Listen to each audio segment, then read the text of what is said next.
আসসালামু আলাইকুম ওয়া রাহমাতুল্লাহি ওয়া বারাকাতুহু। সম্মানিত দর্শকবৃন্দ, স্কাই চ্যানেল 757 এনটিভির পর্দায় আপনারা যেখান থেকে আমাদের এই অনুষ্ঠান দেখছেন, আপনাদের সবাইকে স্বাগত জানাচ্ছি। আমি খালেদ রেজা খান। আর একই সাথে আসুন, বরাবরের মতো আজকে আমরা আমাদের এই সুন্দর অনুষ্ঠানের সম্মানিত মেহমান ব্যারিস্টার কুতুবউদ্দিন শিকদার সাহেবকেও ওয়েলকাম জানাই। ব্যারিস্টার সাহেব, আমাদের প্রোগ্রামে আপনাকে স্বাগতম। Thank you so much. Assalamu alaikum wa rahmatullahi wa barakatuh. ওয়ালাইকুম আসসালাম ওয়া রাহমাতুল্লাহি ওয়া বারাকাতুহু। সম্মানিত দর্শকবৃন্দ, আমরা কথা লম্বা করব না। আমরা জানি আপনারা ইতিমধ্যেই অনেকে লাইনে চলে এসেছেন। মাগরিবের আজানের জন্য আমাদেরকে একটু দেরিতে আমাদের এই প্রোগ্রামটা শুরু করতে হলো। আশা করছি আপনারা ক্ষমা সুন্দর দৃষ্টিতে দেখবেন। তো ব্যারিস্টার সাহেব, আমরা আপনার কাছ থেকে সবসময় একটা ওপেনিং রিমার্কস শুনি। আজকে আমরা কি আশা করতে পারি? আজকে বিসমিল্লাহির রহমানির রহিম একটা কন্টেম্পোরানিয়াস ইস্যু নিয়ে একটু কথা বলবো। জি ভাইরা, বন্ধুরা, দূর ও পাশের ভিউয়ার যারা আছেন, আপনারা সবাইকে শাবানের শুভেচ্ছা, নতুন বাংলা বর্ষের শুভেচ্ছা। আজকে যে ব্যাপারে কথা বলবো একটু থিওলজিক্যাল, ইসলামিক ধর্মের দিক দিয়ে ইম্পর্টেন্ট একটা কথা বলবো। বন্ধুরা, ইসলামের যে প্রথম সোর্স অফ ল সেটার নাম হলো আল কোরআন করিম। ইসলামের কোরআন করিম থেকে আইনের প্রথম ইসলামিক আইনের সোর্সটা হলো কোরআন শরীফ থেকে। আর কোরআন শরীফের পরেই হলো বলা হয় সহিহ আল বুখারী, আসহুল কুতুবি বাদা কিতাবিল্লাহি তাআলা সহিহ আল বুখারী। কোরআন শরীফের পরে স্থানই হলো বুখারী শরীফের। এবং এই বুখারী শরীফ কি, সেটা হলো হাদিস গ্রন্থ। ইমাম বুখারী রহমতুল্লাহ আলাইহি যে সংকলন করেছেন, যত হাদিসগুলোকে একত্রিত করেছেন, সেটা হলো ইমাম বুখারী রহমতুল্লাহ আলাইহির কিতাব সহিহ আল বুখারী। এবং এর সাথে আরও 5টা কিতাব আছে হাদিসের কিতাব, যেগুলোকে সেহা সিত্তা অথবা 6 মোস্ট অথেন্টিক বুক বলে বলা হয়। সহিহ আল বুখারী, সহিহ মুসলিম, সহিহ তিরমিজি, আবু দাউদ, ইবনে বাজাহ, মুওয়াত্তা ইমাম মালিক রহমতুল্লাহ আলাইহি, এইগুলো নিয়ে 6টা কিতাব। এগুলোকে ইসলামের দৃষ্টিভঙ্গিতে এটাকে বলা হয় 6 মোস্ট অথেন্টিক বুক, হাদিসের বুক। এখানে যদি কোনো কিছু উল্লেখ থাকে তাহলে ধরে নিতে হবে that this is the most authentic version of hadith from Prophet sallallahu alaihi wasallam. ভাইরা, বন্ধুরা, আজকে আপনারা হয়তো আমার টেবিলে দেখতে পাচ্ছেন এত বড় বড় 2টা কিতাব বা 2টা বই, এইরকম একটা আর এইখানে আরেকটা। এই যে 2টা কিতাব দেখতেছেন, এগুলা ট্র্যাডিশনাল কিতাবের মধ্যে এই সেহাসিত্তা কিতাবের 2টা কিতাব। কেন এটা আজকে নিয়ে এসেছি আপনাদেরকে দেখানোর জন্য, যে এই কিতাবের মধ্যে যদি কোনো কিছু থাকে তাহলে অথেন্টিক ধরা হয়। আমরা জানি বাংলাদেশ, পাকিস্তান, ভারত উপমহাদেশে যে শাবান মাসের মাঝখানের যে 15তম রাত, এটাকে শবে বরাত, ভাগ্যের রাত্রি অথবা লাইলাতুল বরাত বলে পরিচিত। মিডল ইস্টের কোনো দেশে সেটা আপনার প্রচলিত না। কিন্তু এই কিতাবগুলোতে যদি আমরা দেখতে পাই, এই যে দেখেন আমি লিখে নিয়ে এসেছি, এই কিতাবগুলোর মধ্যে হাদিস আছে একটা না, বরং একাধিক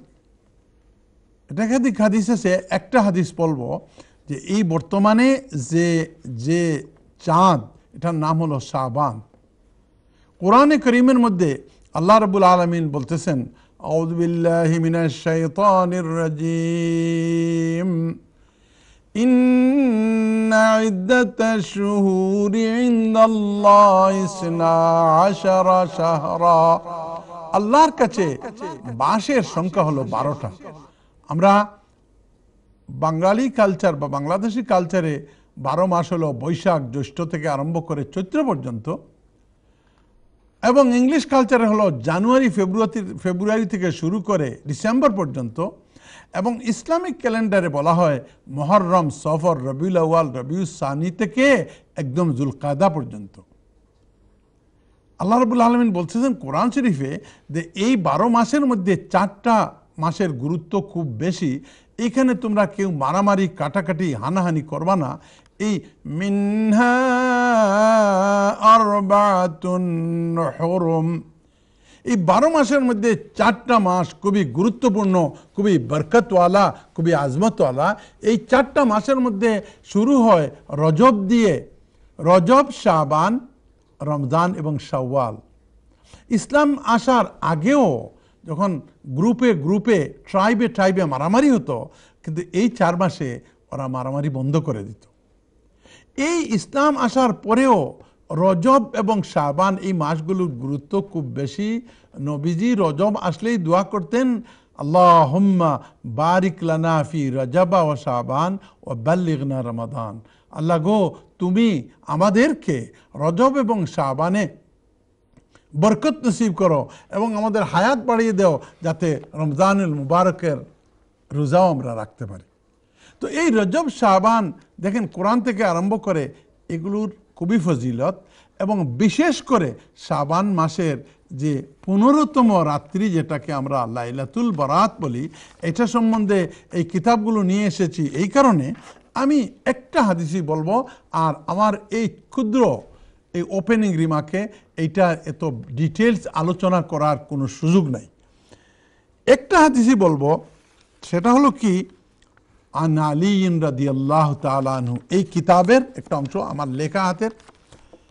আন আলী রাদিয়াল্লাহু তাআলা আনহু, হযরত আলী থেকে বর্ণিত যে কালা কালা রাসূলুল্লাহ সাল্লাল্লাহু আলাইহি সাল্লাম, আল্লাহর নবী বলেন, ইযা কানাত লাইলাতুন নিসফি মিন শাবান, যখন ওই শবে বরাত বা লাইলাতুল বরাত আসে, তোমরা ফাকুমু লাইলাহা ও সুমু নাহারাহা, তোমরা রাত্রে ইবাদতি করবা এবং দিনে পারলে রোজা রাখবা। কিন্তু বিশেষ কথাটা আসছে পরে। পরে কি বলতেছেন, হযরত আলী রাদিয়াল্লাহু তাআলা বলতেছেন, নবীজি বলেন, ইন্নাল্লাহ তাআলা ইয়ানজিলু ফিহা মিন গুরুবিশ শামসি, আল্লাহ রাব্বুল আলামিন তার আরশে মহল্লা থেকে যখন সূর্যাস্ত হয় ওই রাত্রির, ওই দিনই রহমত নিয়ে আল্লাহর আরশ থেকে আমরা যে আকাশ দেখি, যে আসমান দেখি, এইটাতে আল্লাহ রাব্বুল আলামিন কামা ইয়ালিকু ফি শানিহি, আল্লাহ রাব্বুল আলামিন আসেন এবং কি বলেন, ফায়াকুলু, এবং আল্লাহ ডাকতে থাকেন তার বান্দা বান্দিদেরকে, বলেন, আলা মিন মুস্তাগফিরিন ফাগফিরা লাহু। নবীজি বলতেছেন, আল্লাহ বলেন, তোমাদের মধ্যে আছো কেউ আমার কাছে ক্ষমা প্রার্থনা করবা, যদি ক্ষমা প্রার্থনা করো তে আজকের রাত্রের তুফেলে তোমাকে আমি মাফি দান করব। 2 নম্বর কি বলেন, আলা মিন মুস্তারজিকিন ফারজুকাহু, তোমাদের মধ্যে কেউ অভাবগ্রস্ত আছো, যে রিজেকের কমি, অভাব যাচ্ছে না, অনাটন যাচ্ছে না, সংসারে একদিকে যদি হাত পাতায় ওইদিকে অভাব, ওইদিকে অভাব, যদি তুমি কেউ আছো, আজকের রাত্রে যদি রিজেক চাও আমার কাছে, তাইলে আজকের I am very much in good mood, I will give you what ever reject you want. Allah ডাকতেছে। নবীজি বলেন, তারপরে আল্লাহ রাব্বুল আলামিন বলেন, আলা মুবতালান ফাওয়াফিহি, তোমাদের মধ্যে এমন কেউ আছে যে অভাবগ্রস্ত শুধু না, আছে অসুখ বিসুখ, যে তার দুঃখ কষ্টের জীবনে একটু পিছন ছাড়ছে না, এরকম কোনো লোক যদি থাকে তোমাদের মধ্যে, আজকে যদি তুমি আমার কাছে দোয়া করো, ফাওয়াফিহি, তোমার যে মুশকিল, তোমার যে কষ্ট, তোমার যে যন্ত্রণা, এই যন্ত্রণা আজকে রাত্রে দোয়া করলে আমি সেটা লাঘব করে দিব। আল্লাহ নবী বলতেছেন, আলা কাযা হাত্তা ইয়াতলি আল ফজর, এই কিতাবের মধ্যে বন্ধুরা, ইবনে মাজাহ শরীফের মধ্যে এই হাদিস, 86 তার কিতাবের মধ্যে নবীজি বলতেছেন, আল্লাহ সারা রাত বান্দাদেরকে এরকম ডাকেন যে তোমরা শবে বরাতের এই রাত্রি এসেছে, তোমরা আমার কাছে দোয়া করো, তোমাদেরকে আমি যে মাফি চাইবে তাকে মাফ করব, যে রিজেক্ট চাইবে তাকে রিজেক্ট দিব, যে ইলিগেল বসে আছো তুমি চাও লিগেল হইতে, আমি তোমার লিগেলের বন্দোবস্ত করে দিব, যে চাচ্ছ না তোমার বেনিফিটের মধ্যে গন্ডগোল লেগে গেছে, তুমি যদি আজকের রাত্রে দোয়া করো বেনিফিটের বন্দোবস্ত করে দিব, তুমি জানি তোমার পিছনে পুলিশ দৌড়াইতেছে, তুমি যদি আজকে আমার কাছে চাও এই সব মুশকিলের আমি আসান করে দিব। বন্ধুরা, এই রাত্রি হচ্ছে এই যে আগামী শুক্রবারে ক্যালেন্ডার অনুসারে এই শুক্রবারে দিবাগত রাত্রি। আল্লাহ নবী করিম সাল্লাল্লাহু আলাইহি ওয়াসাল্লাম বলেন, মান লাম ইয়াসআলিল্লাহ ইয়াগদিব আলাইহি, যে মানুষ আল্লাহর কাছে সওয়াল করে না, যে মানুষ আল্লাহর কাছে কান্নাকাটি করে মাংতে না জানে, আল্লাহর কাছে ভিক্ষা করে না, আল্লাহ তার উপর অসন্তুষ্ট হয়ে রাগ করেন।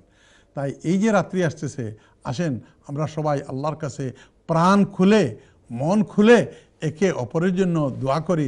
যারা দুনিয়া থেকে চলে গেছেন তাদের মাগফিরতের জন্য দোয়া করি। বিশেষ করে আমাদের মা বাবা যারা চলে গেছেন তাদেরকে যেন আল্লাহ রাব্বুল আলামিন জান্নাত নসিব করে। ধন্যবাদ ব্যারিস্টার সাহেব, অত্যন্ত মূল্যবান আলোচনা আমাদের দর্শকদের সামনে পেশ করার জন্য। সুপ্রিয় দর্শকবৃন্দ, আমাদের এই অনুষ্ঠান ল অ্যান্ড জাস্টিসে আমরা এখন চলে যাব সরাসরি আমাদের যারা প্রশ্ন নিয়ে হাজির হয়ে আছেন, অনেকক্ষণ লাইনে আপনারা অপেক্ষা করছেন, তাদের কাছে। দেখি আজকে কে আছেন লাইনে। প্রথম কলার। আসসালামু আলাইকুম ওয়া রাহমাতুল্লাহি ওয়া বারাকাতুহু। কলার কি আমাকে শুনতে পাচ্ছেন? হ্যালো। হ্যালো, আসসালামু আলাইকুম। জি ভাই, আপনার নামটা বলবেন আর দয়া করে কোন জায়গা থেকে ফোন করেছেন তাই বলবেন। ভাই আমি বার্মিংহাম থেকে বলছি। আমার নাম হচ্ছে রিয়াজউদ্দিন মামুন। রিয়াজ ভাই বার্মিংহাম থেকে, বলেন ভাইয়া। আচ্ছা ভাই, আমি 2009-এ টায়ার 4-এ স্টুডেন্ট বিষয়ে এখানে আসছিলাম এই দেশে। তো ওরা আমাকে 2.5 ইয়ার ভিসা দিছে। 2011-তে আমার ভিসা শেষ হয়ে গেছে, তারপর আবার এক্সটেন্ড করলাম, করার পর আবার ভিসা পেলাম, আবার 14-তে শেষ হয়ে গেছে। তো 14-তে শেষ হওয়ার পরে আমি আবার এক উকিলের মাধ্যমে ইউরোপিয়ান ব্যাপারে ভিসা রাখলাম। তারপর ওই অবস্থায় আমার ভিসা তারা রিফিউজ করছে। আবার ওই সময় আমি কাজ করতাম, কাজের মধ্যে হোমোসেক্সুয়াল লোক আমাকে আমার স্টোরে এসে রেট দিচ্ছে, রেট দিয়ে ওরা আমার ধরছে কিন্তু নেয় নাই, তারা আমাকে জানিয়ে পাঠাইছে। তো আমি আবার অ্যাপ্লিকেশন আমার এই অবস্থায় ছিল হোমোসে, তো থাকার পরে ওরা রিজেক্ট করছে, রিফিউজ করার পরে আমি আবার টাকা গেলাম, জুডিশিয়াল রিভিউ গেলাম, তারপর ওরা মানে নাই, ঠিক আছে। তো তারপর আবার রিফিউজ করছে। তো আমি আবার ওরা বলছে যে তোর কোনো মেডিকেল ইস্যু আছে কিনা। তো ওই মুহূর্তে আমার আবার হার্ট অ্যাটাক করছিল আর কি। তো আমি হার্ট অ্যাটাক থাকা অবস্থায় আমি ওইটা মানে ডাক্তার সাথে কথা বলে তারপর আমি মেডিকেল ইস্যু ধরে আমি ওদেরকে একটা অ্যাপ্লিকেশন করছি। তো এই অ্যাপ্লিকেশন পরে এটা হিউম্যান রাইটস আর কি বললেন। তো এটা দেখে আমি পাঠানোর পরে ওরা আমাকে স্পেশাল কনসিডারেশন করার জন্য আমি রিকোয়েস্ট করলাম আর কি। তারপর ওরা এই পর্যন্ত কিছু জানায় নাই। ওরাই আমাকে বলছে যে তোর কোনো আর কোনো ইস্যু আছে কিনা। যখন আমি সাইনিং গেছিলাম তারা আমাকে বলছিল যে তুই তোর কোনো আর কোনো হেলথ কোনো প্রবলেম আছে বা কোনো ইস্যু আছে কিনা, তুই ছাড়তে পারোস। তো আমি ছাড়লাম আর কি। ছাড়ার পরে এখন পর্যন্ত রেজাল্ট দেয় নাই। তো আমি ব্যারিস্টার সাহেবের কাছে এটা জানতে চাচ্ছি, এটা কি আমার কোনো পজিটিভ কিছু আসার পসিবিলিটি আছে? আপনি বিয়ে করেছিলেন, ইউরোপিয়ানকে বিয়ে করেছিলেন তাই না? না না না না, আমি একটা কাজিনের মাধ্যমে গেছিলাম আর কি, উকিলের মাধ্যমে। তো সে আমাকে দেখাইছে, তো ওটা কি মানে চিটারি বা ইয়াতে একটা ফল্টে পড়ে গেছে আর কি, এজন্য ওরা রিফিউজ করে বলছে। না না, আপনি বলেছেন ইউরোপিয়ান বলে একটা কথা বলেছেন না? হ্যাঁ, ইউরোপিয়ান ফ্যামিলি মেম্বার আর কি। ইউরোপিয়ান ফ্যামিলি মেম্বার হিসাবে করেছিলেন, কিন্তু ওটা 2 নম্বরে ছিল, এই তো? হ্যাঁ, উকিলের মাধ্যমে। উকিলের মাধ্যমে করেন। আচ্ছা ঠিক আছে। তো এখন জানতে চান যে এখন হার্ট অ্যাটাকের উপরে এটা ভিত্তি করে কোনো কিছু হবে কিনা, এই তো? হ্যাঁ, আরেকটা হচ্ছে স্যার, আমার হচ্ছে ধরেন আমি 10 ইয়ার্স চলে আসছে আমার সেপ্টেম্বর দিকে। তো ওইটা কি আমার 10 ইয়ার্স কাউন্ট করবে না আমার কোনো 10 years? Okay, thank you so much. Thank you Riaz ভাই। আপনি টিভি দেখতে থাকেন, ইনশাআল্লাহ ব্যারিস্টার সাহেব আপনার প্রশ্নের উত্তর দিবেন। কিন্তু আনফরচুনেটলি সুপ্রিয় দর্শকবৃন্দ, আমাদেরকে ছোট্ট একটা বিজ্ঞাপন বিরতিতে যেতে হবে। বিরতির পরে আরও 2টো প্রশ্ন নিয়ে ইনশাআল্লাহ আপনাদের প্রশ্নের উত্তর নিয়ে ব্যারিস্টার সাহেব হাজির হবেন। আপনারা ততক্ষণ আমাদের সাথেই থাকুন, আশা করছি। আসসালামু আলাইকুম।